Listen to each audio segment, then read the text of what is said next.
Let's be honest.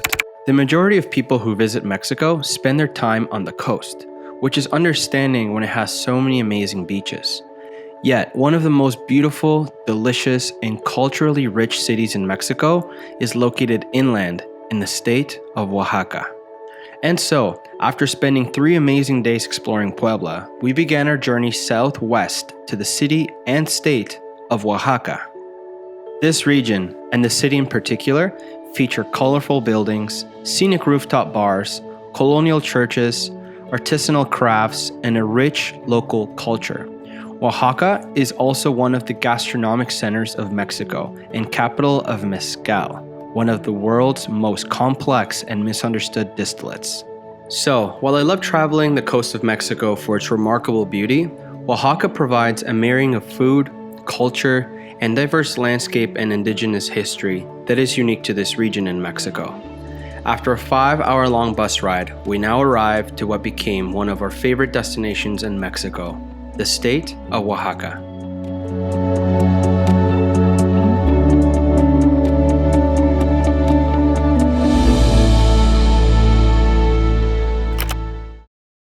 Okay, we're now in Oaxaca. We got this hotel, which is right beside the town square, right there, and that's the town square there. So we're gonna get our first meal of the day, explore the streets, check out Oaxaca.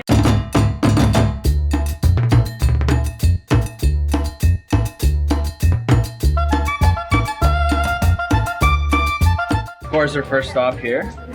There's some local chocolate for the sweet tooth here. Give it a shot. This one has rompope, which is a rum-based eggnog made by the nuns here. There's chocolate inside. Oh yeah.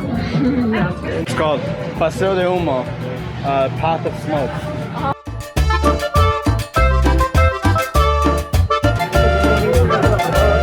It's like a meat hot box.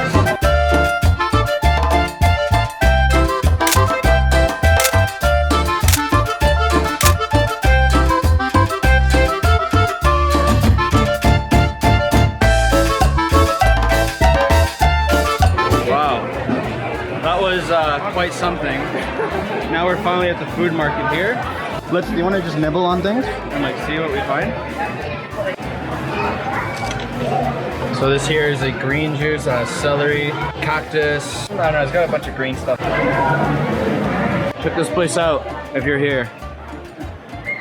Delicious. Now we're gonna get tlacuya mixta. It's a big tortilla and it has a bunch of meats on it. Gracias. So we're here at Maria Alejandra, which is the restaurant that was recommended by the juice bar. Low key though, because she's not supposed to be recommending.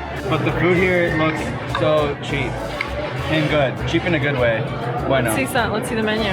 So we have like black mole, yellow mole, different color mole, enchiladas, coladas, moladas. And this here is the local traditional dish that has a bunch of different meats on the large tortilla.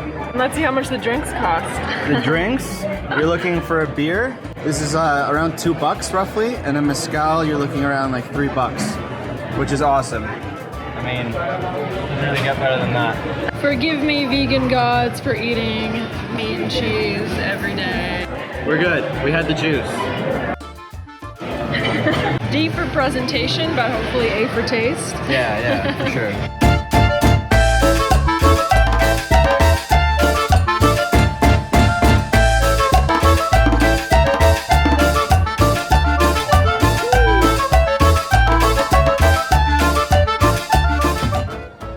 Great for us. It's a great job trying local food here, making the effort with all the meats. But I mean, flavor-wise, like, bueno, no bueno?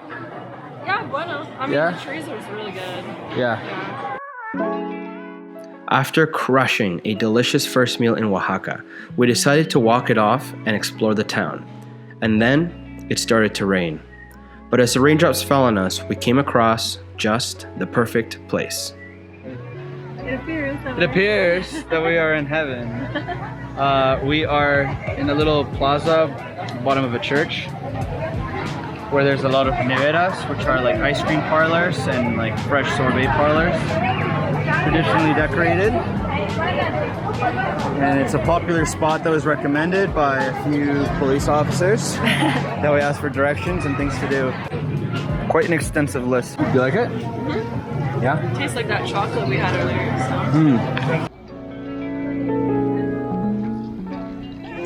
So. That was delicious. That was nice. Sun is setting. We're gonna go check out this courtyard up there. Bit of this church. The lights are on. Yeah, and then I don't know, maybe head back to the town square and schmuckadoobie. I was afraid you were gonna say eat some more. I was like, please no.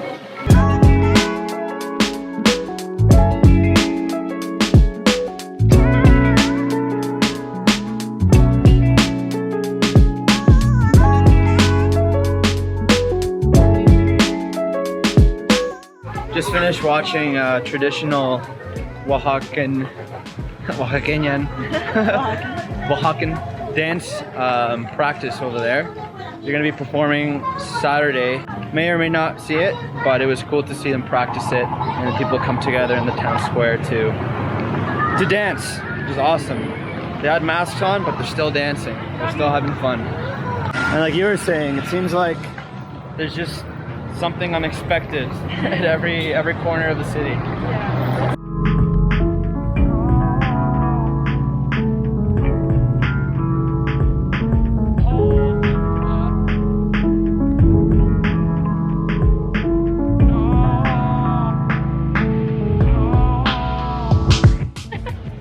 It's what, like 10:45 p.m. and the streets are still full of people, lots of life. Restaurants are still serving foods and drinks, still music out in the streets. Market people wrapping up, only to open in less than 12 hours.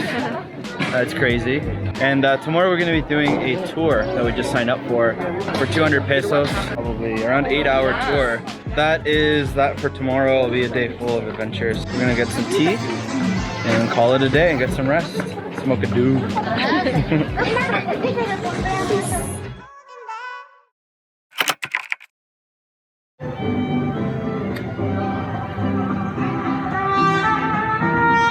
Just have to point out how there's fucking mariachis out our window. This mariachi's over there. We may or may not sleep tonight.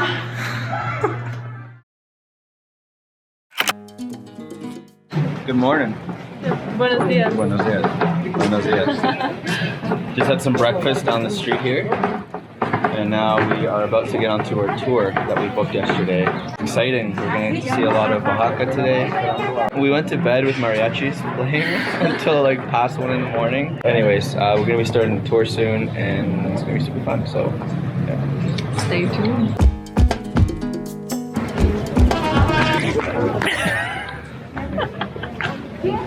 And off we went on our 200 peso tour. For our first stop, we drive to the town of Santa Maria del Tule, a town named after a tree.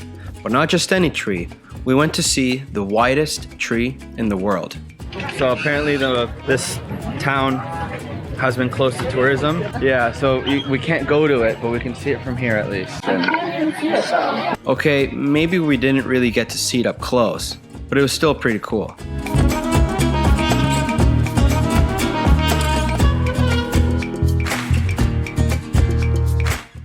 Where's that tree at? All the way up. All right, time to go to the next stop. Fortunately, we couldn't see it because it's closed, but maybe next time. At least we got to see it from far away and take a photo. Still pretty cool though, to be in its presence. Vicinity, yeah. So after kind of seeing the widest tree in the world, we drove to another town to learn about Mexican tapestry making. I know it sounds boring, but bear with me.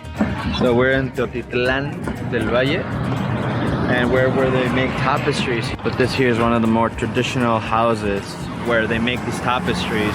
Check it out. The process begins with shaved wool, which needs to be washed, brushed, cleaned, and strung. Then the wool gets colored, which was the most interesting part of the process. Using ingredients like limestone, bugs, pomegranate, salt, fermented plants, nuts, and water, the wool is organically dyed in a process that can take up to 30 days.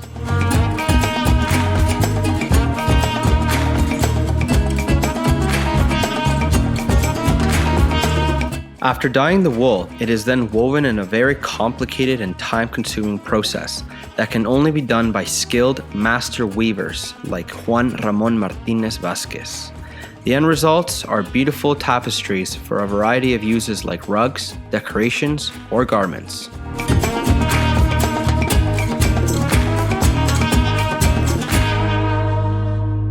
You have fun? You enjoy it? Yeah. Got some good photos? Yeah.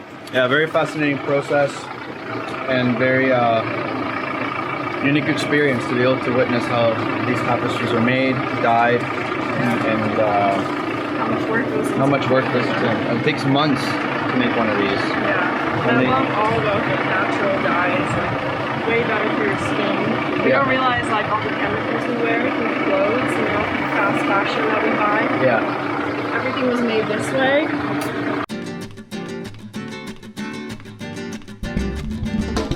Now we're at a bakery. We got a little snack with some traditional local baked goods. Yeah, they have conchas that are filled with the local chocolate here too.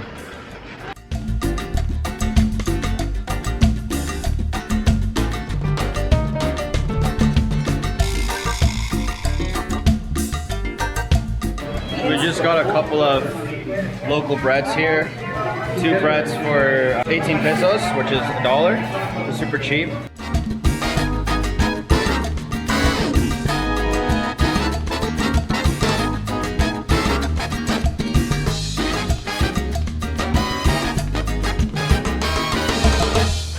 Treated as if we were sick.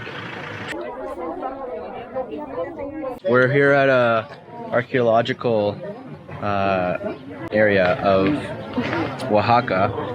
This particular region or municipality, it is absolutely mandatory to be wearing a mask.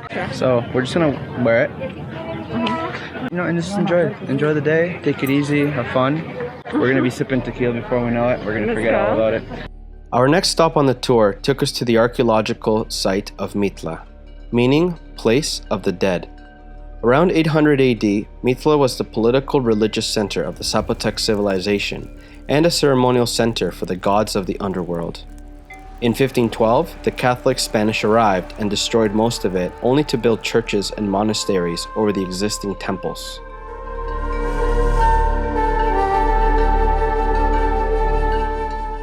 Today, this ancient city is made of 5 remaining groups of structures, some of which are made from large stone monoliths weighing upwards of 5 tons each, and feature intricate mosaic fretwork.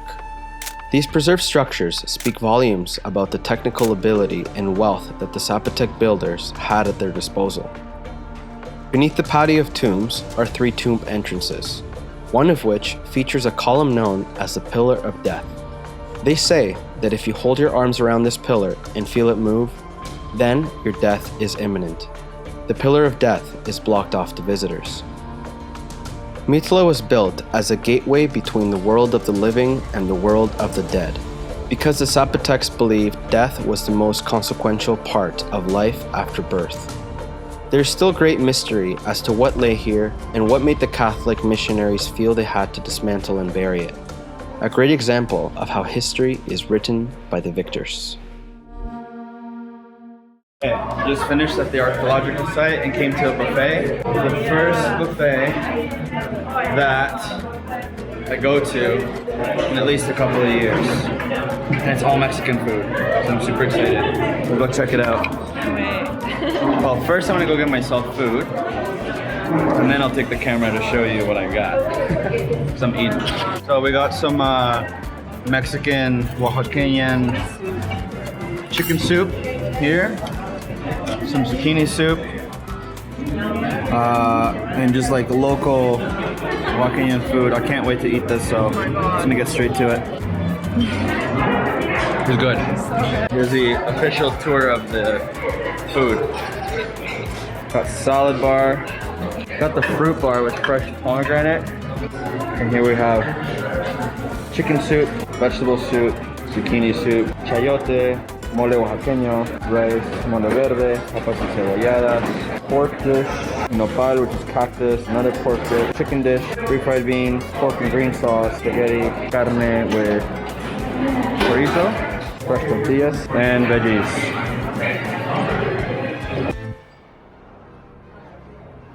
At the end of this, we're gonna be drinking all together. So this is gonna work. With all that food we just ate, it was time to wash it down, and what better way to do so than with our favorite spirit, mezcal. Oaxaca is the capital of mezcal, a distillate made from the fermented juices of cooked espadín agave cores.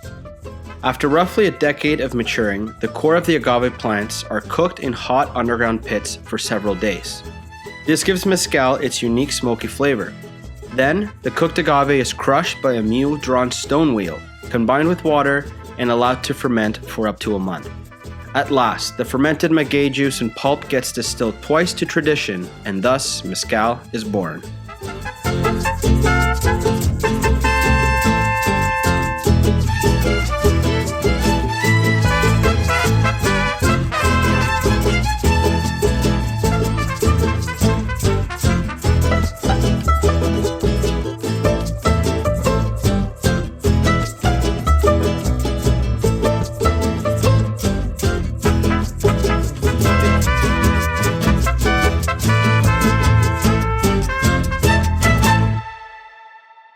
Is someone tipsy? Me? No, you? I think you are. No, I'm fine. I just taste, that's all. Okay, we finished the mezcal area. Now we're at a candle factory, traditional beeswax candles. Candelaria? Traditional Mexican candles and beeswax candles. So these wax candles are primarily made for a variety of religious and cultural celebrations, such as weddings, confirmations, and quinceañera parties, the equivalent of a Sweet 15. These talented candle makers create beautiful and elaborate arrangements incorporating flowers and birds. All of this work is done in the interest of community building and preserving the religious and cultural Zapotec influence. After a long day, it is finally time to head back and get some much needed rest, because tomorrow is another adventure.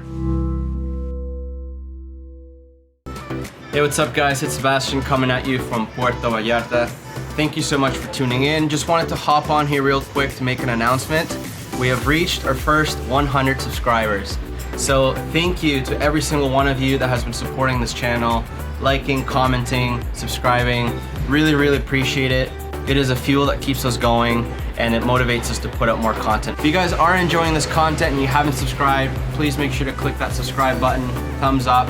And if you have any comments, questions, or topics that you'd like covered on this channel, please put them in the comment section below and we'll be happy to make a video for it. So stay tuned for Oaxaca Part 2. It's gonna be a video full of adventures. I'm very excited to put it out. And again, thanks for watching. Catch you next time. Peace.